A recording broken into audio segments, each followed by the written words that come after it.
अस्सलाम वालेकुम my dear students, उम्मीद है कि आप सब ठीक होंगे। हम पढ़ रहे हैं फाइनेंशियल मैनेजमेंट, इसका चैप्टर नंबर 9 है कैपिटल बजटिंग टेक्निक। आज हमारा लेक्चर नंबर 6 है। तो इसके अंदर आज हम प्रॉब्लम नंबर 9.6 जो है वो डिस्कस करेंगे। तो इसके अंदर उसने आपको डिफरेंट टाइप्स के जो है वो प्रोजेक्ट्स दिए हुए हैं। लास्ट क्वेश्चन के अंदर हमने एनविटी वाले प्रोजेक्ट्स जो है उनकी नेट प्रेजेंट वैल्यू कैलकुलेट करना सीखी थी। तो आज वाले क्वेश्चन के अंदर हम एनविटी के क्वेश्चन भी करेंगे और उसके साथ साथ हम मिक्स स्ट्रीम के भी आज क्वेश्चन करेंगे इंशाल्लाह।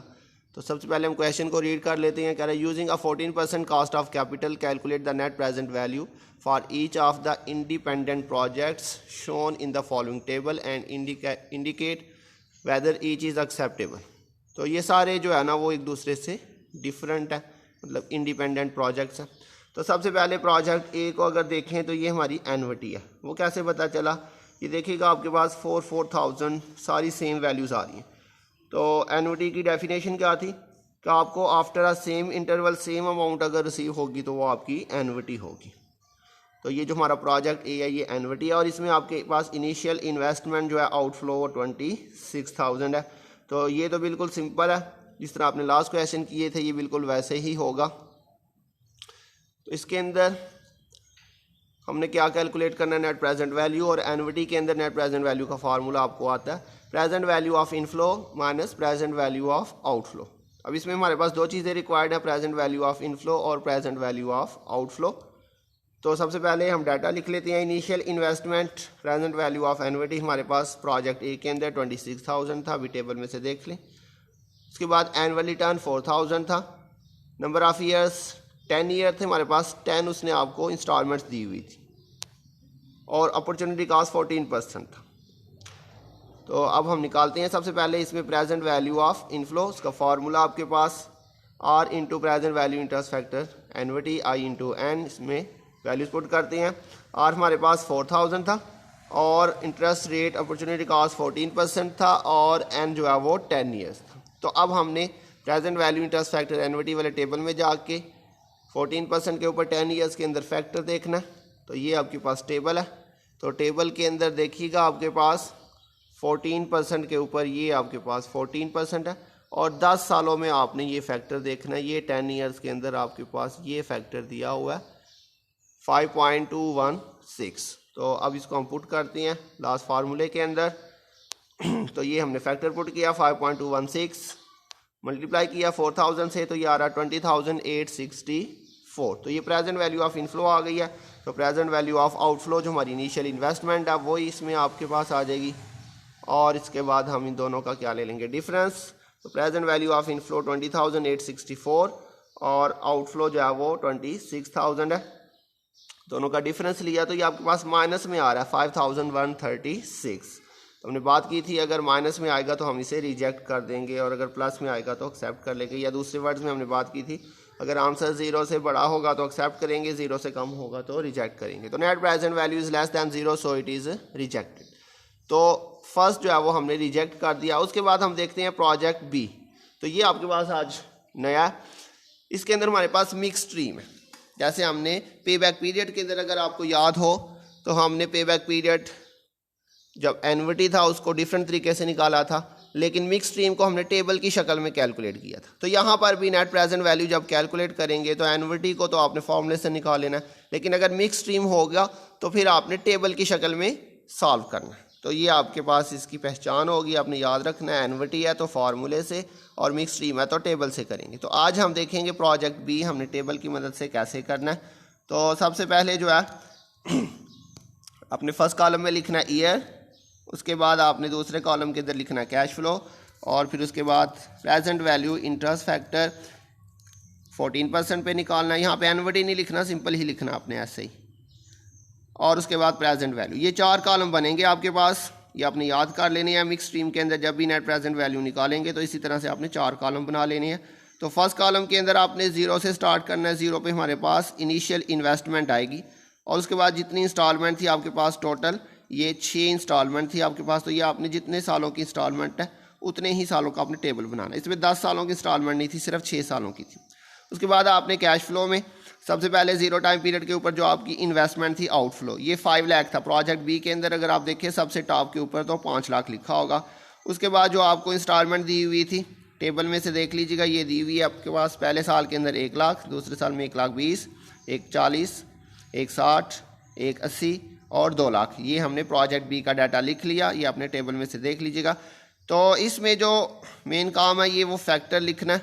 तो फैक्टर लिखने के लिए हमें टेबल की ज़रूरत है। तो ये टेबल आप देख लीजिएगा। टेबल आपने कौन सा लेना है, ये आपने सिंपल लेना है। ये आपके पास है प्रेजेंट वैल्यू इंटरेस्ट फैक्टर। यहाँ पे एनविटी वाला टेबल नहीं लेना, मिक्स स्ट्रीम है ये। तो मिक्स स्ट्रीम के अंदर एनविटी वाला टेबल नहीं लेंगे, हमने सिंपल वाला लेना। ये टेबल नंबर 2 है, ऊपर लिखा हुआ है, ये table number 2 present value interest factor. तो आपने कितने परसेंट पे देखना है, ये आपने देखना है 14% के ऊपर। ये आपके पास 14% है। अब इस 14% के ऊपर आपने जो है वो पहले साल के अंदर कितना आपके पास 0.87, ये देखिएगा आपके पास। ये आपने पहले 6 सालों का तरतीब से लिखना है। ये आपके पास 6 साल है, तो ये आपने इन 6 सालों का ये सारा डाटा यहाँ पे पुट करना है टेबल के अंदर। तो अभी इसको हम फैक्टर को वहाँ पे सेम टू सेम ऐसे ही उठा के इसी तरतीब से वहाँ पे लिख देंगे 1 2 3 4 5 6। 6 सालों का ये डाटा आपको दिया हुआ है, तो ये हम यहाँ पे टेबल में आप पुट करते हैं। अच्छा, यहाँ पे याद रखिएगा 0 टाइम पीरियड के ऊपर हमेशा फैक्टर 1 ही आएगा, चाहे जो सा मर्जी रेट हो, 14% हो, 10% हो, जितना भी हो। ये शायद आपको याद हो एनविटी वाले टेबल, एनविटी वाले चैप्टर में, टाइम वैल्यू ऑफ मनी वाले चैप्टर में भी हमने ये पॉइंट डिस्कस किया था। 0 टाइम पीरियड के ऊपर हमारा फैक्टर जो है वो हमेशा 1 ही आएगा, क्योंकि आप टेबल में देखें तो आपके पास पीरियड्स के अंदर 0 नहीं आ रहा, 1 से शुरू हो रहा है। तो 0 के ऊपर हमेशा याद रखिएगा, जो सा भी क्वेश्चन हो आपने फैक्टर हमेशा 1 लिखना है। उसके बाद बाकी आपने वैसे ही फैक्टर लिख लेने हैं, नीचे टेबल से देके 0.877 और फिर इसी तरह से ये सारे फैक्टर आपने यहाँ पे पुट करते जाना है। अब इनको पुट करने के बाद आपने प्रेजेंट वैल्यू निकालनी है। प्रेजेंट वैल्यू कैसे निकालेंगे, इन दोनों कॉलम्स को आपस में मल्टीप्लाई करेंगे, कैश फ्लो और प्रेजेंट वैल्यू इंटरेस्ट फैक्टर। तो 5 लाख को 1 से मल्टीप्लाई करेंगे तो वो 5 लाख ही आएगा और माइनस में आएगा। अच्छा बच्चों, यहाँ पे ये आउटफ्लो हो रहा है, पैसे जा रहे हैं, इसलिए हम इसको किस में लिख रहे हैं, माइनस में लिख रहे हैं। इसके बाद 1 2 3 4 5 6 ये सारे सालों को आपने आपस में इनकी जो अमाउंट्स है 1 लाख, इसको मल्टीप्लाई करेंगे 0.877 के साथ, तो ये आपके पास अमाउंट्स आती जाएंगी। तो ये अमाउंट्स आपने मल्टीप्लाई करके यहाँ पे लिख लेनी है।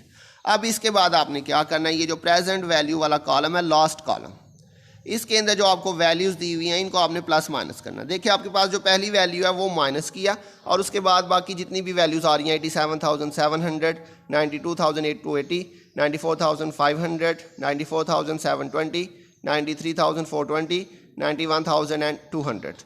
तो ये जो प्लस की वैल्यूज़ है जो ब्रैकेट के बगैर, इन सब को आपने प्लस कर लेना है, और इसका और ऊपर जो 5 लाख है इन दोनों का आपने क्या ले लेना है, डिफरेंस ले लेना। तो अगर माइनस वाली वैल्यू बड़ी होगी तो आंसर माइनस में आ जाएगा, और अगर प्लस वाली वैल्यू बड़ी होगी तो आपके पास आंसर प्लस में आएगा। तो आप इसका कैलकुलेटर से करके टोटल देख लीजिएगा। तो ये आपके पास जो आंसर आ रहा है वो प्लस के अंदर आ रहा है। जो नीचे अमाउंट्स हैं उनका टोटल ज़्यादा आ रहा है, इनका टोटल मुझे लगता आ रहा है 5,53,820, और इसमें से जब आप 5 लाख माइनस करेंगे तो आपके पास 53,820 आ जाएगा। तो ये आपकी क्या होगी, ये आपकी होगी नेट प्रेजेंट वैल्यू। तो ये आपने यहाँ पे लिख लिया नेट प्रेजेंट वैल्यू। अब आपने जो है वो डिसीजन करना है कि हमने इस प्रोजेक्ट को एक्सेप्ट करना है या रिजेक्ट करना है। तो हमारे पास जो नेट प्रेजेंट वैल्यू आ रही है वो प्लस में आ रही है, तो इसलिए हम क्या करेंगे, इस प्रोजेक्ट को एक्सेप्ट कर लेंगे। तो ये हमने नीचे लिख दिया net present value is positive, so it is acceptable. तो ये हमारे पास प्रोजेक्ट भी कंप्लीट हो चुका है, बिल्कुल सिंपल है, इसमें कोई मसला नहीं होना चाहिए आपको। देखते हैं नेक्स्ट हमारे पास प्रोजेक्ट सी है। प्रोजेक्ट सी जो है ये भी हमारे पास मिक्स स्ट्रीम है, तो ये भी बिल्कुल प्रोजेक्ट बी की तरह ही सॉल्व होगा। बस उसमें क्या था, 6 साल थे और इसमें 10 साल हैं, तो बाकी सारा जो है वो कैलकुलेशन बिल्कुल सेम तरीके से होगी। देखते हैं इसको एक दफ़ा पढ़ लें। इसमें आपके पास इनिशियल इन्वेस्टमेंट है 1,70,000, ये आपका आउटफ्लो है, ये माइनस में आएगा। उसके बाद जो कैश इनफ्लो है नीचे आपके पास पहले साल में या 20,000, फिर 19, 18, 17, 16, 15, 14, 13, 12 और 11,000। तो ये वैल्यूज़ आपने आगे टेबल में पुट कर लेनी है। प्रोजेक्ट सी टेबल के अंदर सबसे पहला कॉलम आया ईयर का, cash flow, present value interest factor 14%। जी बच्चों, ये 14% सारे प्रोजेक्ट के लिए सेम रहेगा, ये उसने चेंज नहीं किया। उसके बाद ईयर सबसे पहले 0 आ जाएगा, फिर इसी तरह से 1 2 3 4 5, 6, 7, 8, 9 और 10। उसके बाद कैश फ्लो लिखते हैं। आउटफ्लो के अंदर 1,70,000 ये माइनस में आएगा, ब्रैकेट में हमने लिख दिया। उसके बाद हमारे पास जो इनफ्लो था 20,000, 19,000, 18,000, 17, 16, 15, 14, 13, 12 और 11,000। अब फिर हम टेबल में से जाके फैक्टर देखते हैं। तो यहाँ पे मैंने दोबारा से टेबल जो है ना वो पेस्ट नहीं किया, तो उसी टेबल में से आपने जो अभी हमने लास्ट प्रोजेक्ट के अंदर देखा, सेम वही फैक्टर है 14% के ऊपर। उसी तरह से पहले साल में 1 आएगा, बाकी सारे सेम आएंगे 1, 2, 3, 4, 5, 6। जी वजह यहाँ तक तो बिल्कुल वही था, हमने 6 सालों तक जिस तरह पिछला टेबल यूज़ किया सेम वही टेबल है, वही ईयर्स हैं, वही परसेंटेज है। तो इसके आगे उसी के आगे जो आपके पास ईयर 7, 8, 9 और 10 के जो फैक्टर हैं वो भी आपने यहाँ पे क्या कर देने हैं, पुट कर देने हैं। अब इन दोनों को मल्टीप्लाई करते हैं, कैश फ्लो और प्रेजेंट वैल्यू इंटरेस्ट फैक्टर को। तो ये आपके पास नंबर 1 पे 1,70,000 मल्टीप्लाई बाय 1 करेंगे तो वो 1,70,000 ही आ जाएगा। इसी तरह से 20,000 मल्टीप्लाई बाय 0.877 मल्टीप्लाई करेंगे तो ये 17,540। इसी तरह से आपने बाकी सारी वैल्यूज़ को भी क्या कर देना बच्चों, मल्टीप्लाई कर देना है, तो ये आपके पास वैल्यूज़ आती जाएंगी। और एंड पे आपने क्या करना है, जो आपके पास नंबर 1 पे माइनस में वैल्यू आ रही है और बाकी सारी वैल्यूज़ आपके पास प्लस में आ रही हैं, इन सब का टोटल करेंगे और इसका और 1,70,000 जो माइनस में है दोनों का डिफरेंस लेंगे। माइनस वाली वैल्यू बड़ी होगी तो माइनस में लिखेंगे, प्लस वाली वैल्यू बड़ी होगी तो आंसर को प्लस में लिखेंगे। तो ये बिल्कुल हमने प्रोजेक्ट बी की तरह ही किया, सिर्फ उसमें 6 साल थे और इसमें 10 साल हो गए हैं। तो अब इसका टोटल करते हैं। तो टोटल करके हमने डिफरेंस लिया तो हमारे पास डिफरेंस जो है वो आ रहा है 83,662। तो ये माइनस में आ रहा है, इसका मतलब ये माइनस वाली वैल्यू जो है 1,70,000 वो बड़ी है। तो ये आपके पास आ जाएगा नेट प्रेजेंट वैल्यू। क्योंकि आंसर माइनस में है इसलिए हम इसको क्या कर देंगे, रिजेक्ट कर देंगे। Net present value is negative so it is acceptable. Oh sorry, यहाँ पे ठीक कर लीजिएगा, यहाँ पे रिजेक्टेड लिखता था, ये इसको आपने क्या लिखना है,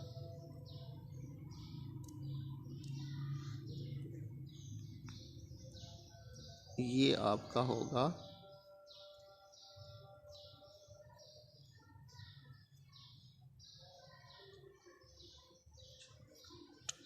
ये आपने इसको क्या कर देना बच्चों, रिजेक्ट कर देना।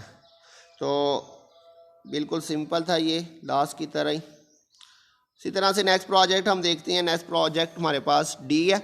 डी के अंदर फिर से हमारे पास एनविटी आ गई है, 9,50,000 इसका आउटफ्लो है और 2,30,000 हमारे पास आर होगा, ये इनफ्लो है और इसमें आपने 8 साल लेने हैं। एन आपके पास यहाँ पे कितना आएगा, 8। तो इसको मैंने सॉल्व नहीं किया, ये चूँकि बिल्कुल प्रोजेक्ट ए की तरह और लास्ट क्वेश्चन के अंदर भी आप इसको सॉल्व कर चुके हुए हैं, इसलिए आपने प्रोजेक्ट डी जो है वो आपने खुद ही सॉल्व करना है। तो उसके बाद प्रोजेक्ट ई है, ये मैंने सॉल्व किया, ये मैं आपको भी करवाता हूँ। तो प्रोजेक्ट ई के अंदर हमारे पास डिफरेंट वैल्यूज़ आ रही हैं, 20,000, 30,000, 50,000, 60,000 एंड 70,000। तो इसका मतलब ये मिक्स स्ट्रीम है, लेकिन इसमें कुछ सालों के अंदर हमारे पास वैल्यूज़ मिक्स है। पहले, दूसरे, तीसरे साल के अंदर और छठे साल के अंदर हमारे पास वैल्यूज़ मिक्स है। तो इससे आपने घबराना नहीं है।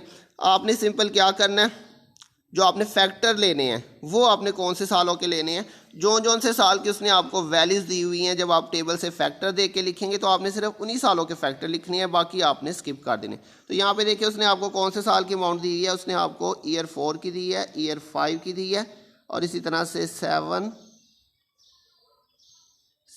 8 और 9। तो आपने जब टेबल में वैल्यूज़ देखनी है तो आपने सिर्फ इन्हीं सालों की वैल्यूज़ देख लेनी है, बस ये इतना सा एक पॉइंट है। बाकी बिल्कुल ये होगा मिक्स टीम की तरह, क्योंकि वैल्यूज़ इसमें डिफरेंट है, सेम कंटिन्यू आपको वैल्यूज़ नहीं मिल रही। तो देखते हैं हमारे पास प्रोजेक्ट ई के अंदर टेबल बनेगा उसी तरह से, क्योंकि ये मिक्स स्ट्रीम है। क्या year, cash flow, present value interest factor 14% ही था, प्रेजेंट वैल्यू तो 0। अब यहाँ पे देखिए हमने 1 से नहीं शुरू किया, क्योंकि first, second and third year के अंदर हमें कोई इनफ्लो नहीं हो रहा। हमारे पास जो स्टार्ट हो रहा था वो ईयर 4 से हो रहा था, तो इसलिए हम यहाँ पे जो से साल से शुरू हो रहा है उसी साल से लिखेंगे, 4, 5 और फिर बीच में 6 मिस था इसलिए हमने उसको नहीं लिखा। ईयर 7 आ जाएगा, फिर 8 और 9। बस ये इसमें एक पॉइंट है जो याद रखने वाला है कि जो से साल के अमाउंट्स गिवन है आपने सिर्फ उन्हीं सालों की यहाँ पे जो है वो लिख लेना। कैश फ्लो में आपके पास 80,000 आउटफ्लो था, उसके बाद इनफ्लो आ जाएगा आपके पास चौथे साल में 20,000, 30,000, 50,000, 60,000 और 70,000। अब जब फैक्टर लिखेंगे तो उसके लिए हम टेबल में से जाके देखते हैं। पहले साल 0 के अंदर तो हम हमेशा 1 ही लिखेंगे। अब यहाँ से जब टेबल में हम देखेंगे तो ये पॉइंट ज़रा आप ध्यान से देखिएगा, फैक्टर हमने कैसे लिखने हैं, कौन से साल का हमने फैक्टर देखना है। ये हमारे पास है ईयर 4, तो ये ईयर 4 का हम यहाँ से फैक्टर देखेंगे। तो ये यहाँ से देखिएगा आपके पास ईयर 4, ये ईयर 4 है, तो इसका फैक्टर आपके पास कितना है, ये 0.592। और इसी तरह से फिर आपने ईयर 5 का फैक्टर देखना है। तो ये आपके पास ईयर 5 है और इसका फैक्टर आपके पास ये दिया हुआ है 0.519। और फिर उसके बाद जो है वो आप देखेंगे ईयर 7 का फैक्टर, ये 7 है। फिर आपने यहाँ पे 6 को आपने स्किप कर देना। उसके बाद आपने 7, 8 और 9, ये 7, 8 और 9 इसका जो फैक्टर है, ये 3 फैक्टर है आपके पास, ये आपने यहाँ से लिख लेने हैं। ये तीनों फैक्टर आपने लिख लेने हैं। तो ये इसमें मेन काम था जो आपने याद रखना है कि सिर्फ जो से साल हैं हमने सिर्फ उन्हीं सालों के जो है ना वो फैक्टर यहाँ पे पुट करने हैं। तो अब यहाँ से हम ईयर 4 का 5, फिर 7, 8 और 9, तो ये बिल्कुल मिक्स स्ट्रीम की तरह ही हमने इसको सॉल्व किया।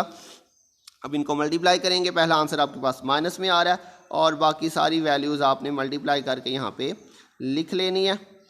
अब लिखने के बाद आपने इनको प्लस माइनस कर लेना है। तो प्लस माइनस करने के बाद आपके पास 10,030 जो है वो प्लस में आ रहा है। तो ये आपकी नेट प्रेजेंट वैल्यू हो गई। चूँकि पॉजिटिव आ रहा है इसलिए हम इसे क्या कर लेंगे, एक्सेप्ट कर लेंगे। तो net present value is positive, so it is acceptable. तो ये हमारा आज का लेक्चर था, जो उम्मीद है आपको समझ आई होगी। आज का क्वेश्चन थोड़ा सा लेंथी था और इसमें कुछ तो सिंपल थे एनवीटी वाले, जिस तरह हमने लास्ट क्वेश्चन के अंदर भी किए हैं, लेकिन इसमें आज हमने मिक्स स्ट्रीम भी किया। तो हो सकता है स्टार्ट में आपको थोड़ा सा मुश्किल लगे। अगर कहीं पे मसला आ रहा हो तो आप इसको 1 दफ़ा 2 दफ़ा देखें। फिर भी अगर नहीं समझ लग रही तो आप मैसेज करें, इंशाल्लाह मैं उसको मज़ीद एक्सप्लेन करूँगा। तो आज के लिए इतना ही, इंशाल्लाह बहुत जल्द मिलेंगे नेक्स्ट लेक्चर के साथ। तब तक के लिए अपना ध्यान रखिएगा। अल्लाह हाफिज़।